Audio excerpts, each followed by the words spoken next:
Ready, shoot! We are G22! I'm Jazz. I'm Alfea. And I'm AJ. Isa sa mga hinahanga ang P-pop groups ngayon ang female alphas na G22. Kilala sila sa kanilang vocal prowess na pinusuan ng netizens globally. Marami ring tumatangkilik sa kanilang hits tulad ng Boomerang, One-Sided Love at I Hate Boys. Kilalanin pa ang female P-pop idols dito lang sa Kapuso Insider.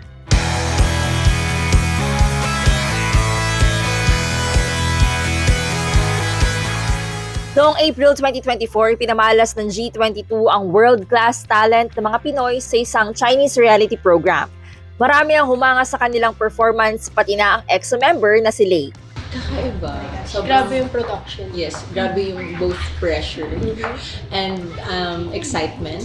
Kasi nandun kami, dala namin yung bandera ng Pilipinas and we're there to also showcase our talent. So kakaiba yung kaba, kakaiba yung experience, but at the same time, fulfillment yung binigay sa amin and sobrang grateful kami na yung opportunity na makapag-perform kami international. Yes.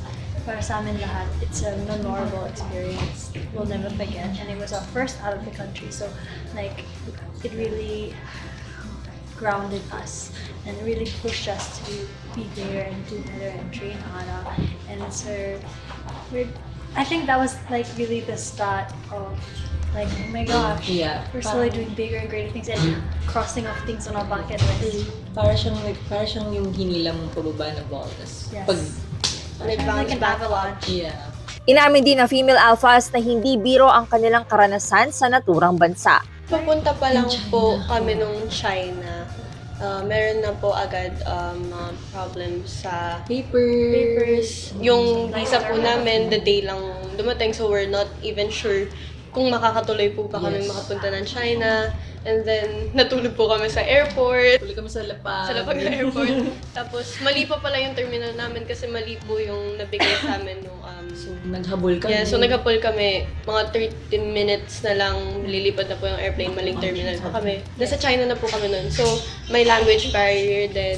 Yes, and Thank you Lord, nakaabot. And hindi rin, nagkaroon ng problem with our makeup artist. So, we had to Do our own. own makeup. Yes. Tapos yung damit din po namin, sadly hindi na-approve yung isa, so we had to compromise with the other outfit. Yes, so na yun na po. umulit ng Mm-mm. outfit.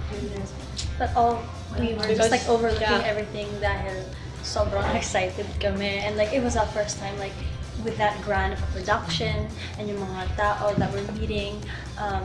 Some people like we've seen on TV before and then we were meeting other girls that we were in the same position that they did, like trainees. So Kaya kakaiba din yung, kakaiba yung fulfillment after. Kahit Kasi sobrang daming daming nangyari. nangyari sobrang talaga. lamig. Sobrang lamig, Oh my sobrang gosh. dami nangyari. Pero tapos pa rin namin, nagawa pa rin namin yung best Yes. natin. And napakita pa rin namin yung talent ng mga Pilipino. first time namin mag-work ng 24/7 tuloy-tuloy.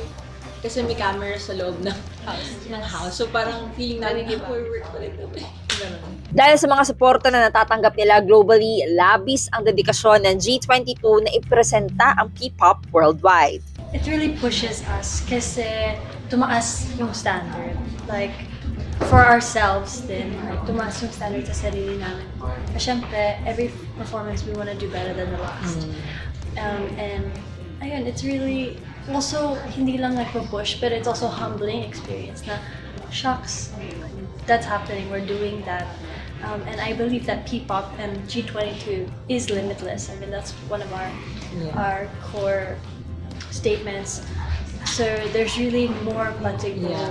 Parang nakapag-represent po kami, pero parang there's more pa. Mayroon pang kaya pang i-push. And kaya mas nagpupursige pa kami na, mag-train pa ng hard. Marami pa tayong matututunan. Sa tanong kung kilala na ba ang P-pop globally, ang sagot ng G22, I'd like to believe yes. Ang dami na po nagre-represent ng P-pop ngayon. Lahat po sila nakakapag-sold out na ng concerts. Magkakaroon po sila ng mga world tours. So, Yes. talagang They're known umaangat. internationally. And masasabi ko po talaga, yung lugar na kung saan yung P-pop ngayon, iba na yung wave. Sobrang iba na and sobrang grateful kami syempre sa mga nauna sa amin sa pagpupursige kasi mas nagpupursige kami. natin. To grow Just pa. keep flourishing. Flourishing. And sana, Imagine hindi siya makita sa competition talaga. Imagine mo, different P-pop groups nagsusold out ng mga iba't Yes. ibang stadium. Yeah. Kakaiba yun. Ayoko mag-imagine ng like mga like goals for P-pop because like it's It's gonna- limitless. Oo, ang And dami like na eh. Tsaka things will nangyayari. just happen and surprise us Mhm. all. Like, oh my gosh, what yung P-pop dun? Nangyayari na talaga. It's happening already. Bilang pasasalamat, may mensahe ang G22 sa iba pang P-pop stars at sa kanilang Bullet fans.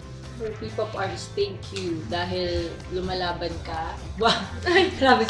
Dahil this path is not easy and I'm so just proud of all the P-pop artists pursuing this route sa industry. And nakaka-proud lang na we see them flourishing. Sa Bullets naman, thank you so much Bullets dahil andyan pa rin kayo sa pagsuporta sa amin. Maraming salamat sa inyo. Mas palakihin pa natin ang ating pamilya. Yeah. And also, like what AJ said sa mga P-pop idols, huwag niyong kakalimutan na lumaban lang and talagang lumaban lang kayo, pray to God, kailangan niyo yan. And also, sa mga Bullets, mahal na mahal namin kayo. Thank you for not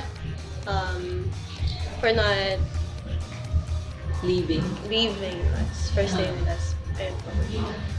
To everyone in this industry, stay true to yourself palagi. Don't forget why you started. Surround yourself with people in your personal life who really care about you, your mental health, and your physical health. And sa lahat ng mga Bullets, like, palagi kong sinasabi na you guys have the evidence that our dreams are turning into reality. So thank you so much.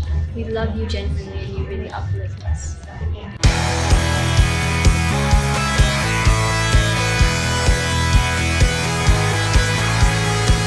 For more exclusive contents about your favorite Kapuso stars and shows, visit gmanetwork.com. Follow us on our social media pages.